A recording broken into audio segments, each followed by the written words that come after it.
Hello guys, welcome to my mini vlog. ನಾನಿವತ್ತು ಕ್ಯೂಟಾಗಿ ready ಆಗಿದ್ದೆ. ಯಾಕೆ ಅಂದರೆ ನಮ್ಮ ಮಾಮನ ಫ್ರೆಂಡ್ಸು ಅಣ್ಣಮ್ಮನ ಕೂರಿಸಿದ್ರು. ನಾವೆಲ್ಲರೂ ಅಲ್ಲಿಗೆ ಹೋಗೋಣ ಅಂತ ರೆಡಿಯಾಗಿ ಹೊರಟ್ವಿ. ಅಲ್ಲಿ ನೋಡಿದ್ರೆ ಫುಲ್ ರಶ್ಶು. ಆಚೆ ಕಡೆ ಫುಲ್ಲು ಅಲಂಕಾರ ಮಸ್ತಾಗಿ ಮಾಡಿದರು. ಒಳಗಡೆ ಹೋಗಿ ನೋಡಿದ್ರೆ ಫುಲ್ ಟೆಂಪಲ್ ಥರನೇ ರೆಡಿ ಮಾಡಿದರು. ಒಳಗಡೆ ಬಂದು ನೋಡಿದ್ರೆ ಅಣ್ಣಮ್ಮನ ಜೊತೆ ಇನ್ನೂ 2 ದೇವ್ರನ್ನೂ ಕೂರಿಸಿದ್ರು. ದೇವ್ರನ್ನ ನೋಡಿ ಫುಲ್ ಕಣ್ ತುಂಬ್ಕೊಂಡ್ವಿ ನಾವು. ಆಮೇಲೆ ಫಸ್ಟು ನಮ್ಮ ಮಾಮ ಪೂಜೆ ಮಾಡಿದ್ರು. ನಮ್ಮ ಮಾಮ ಆದಮೇಲೆ ನಮ್ಮ ಮಮ್ಮಿ ಪೂಜೆ ಮಾಡಿದ್ರು. ಮಮ್ಮಿ ಆದಮೇಲೆ ನಾನು ಪೂಜೆ ಮಾಡಿದೆ. ಪೂಜೆ ಮಾಡಿದ ತಕ್ಷಣ ಮನಸ್ಸಿಗೆ ಒಂಥರ ನೆಮ್ಮದಿ ಸಿಕ್ತು. ಪೂಜೆ ಎಲ್ಲ ಮಾಡಿ ನೀಟಾಗಿ ದರ್ಶನ ಮಾಡಿಕೊಂಡು ಆಚೆ ಬಂದ್ವಿ.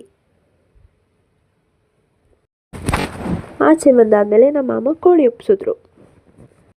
ಆ 2 ಕೋಳಿ ನೋಡಿದ್ರೆ ಸ್ಟೇಜ್ ಕೆಳಗಡೆ ಓಡಿ ಓಡಿ ಹೋಗ್ತಿತ್ತು. ಕೋಳಿ ಎಲ್ಲ ಒಪ್ಪಾಯಿತು. ಆಮೇಲೆ ನಮ್ಮ ಮಾಮ ತೆಂಗಿನಕಾಯಿ ಇಟ್ಕೊಂಡು ಮನ್ಸಾರೆ ಬೇಡ್ಕೊಂಡು ತೆಂಗಿನಕಾಯಿನ ಹೊಡೆದ್ರು. ಸಂಜೆ ಮೆರವಣಿಗೆ ಇತ್ತು. ಮೆರವಣಿಗೆ ನೋಡಿಕೊಂಡು ನಾವೆಲ್ಲ ಮನೆ ಕಡೆ ಹೊರಟ್ವಿ. ಯಾರೇ ಅಕ್ಕ ಬೆಂಗಳೂರು ಕಾಯೋಳು, ಅಮ್ಮನಿಗೆ ಅಮ್ಮ ಅಣ್ಣಮ್ಮ, ಯಾರೋ ತಮ್ಮ ಕರ್ಗಾನ್ ಮೆಚ್ಚೋಳು, ಮಲ್ಲಿಗೆಯ ಮುಡಿಯೋ ಅಣ್ಣಮ್ಮ. ಬರುತ್ತೀನೆಂದರೆ ಇಲ್ಲಿಗೆ ಬರೋ ತನಕ ಮೌನಿ, ಕೊಡುತ್ತೀನೆಂದರೆ ಹರಕೆ ಕೊಡೋ ತನಕ ಕೋಪಿ. ಆಡಿದ ಮಾತನ್ ಮೀರ್ದಿರೋ ಭಕ್ತರ ಇವಳಿಗೆ ಇಷ್ಟ ಇಷ್ಟ.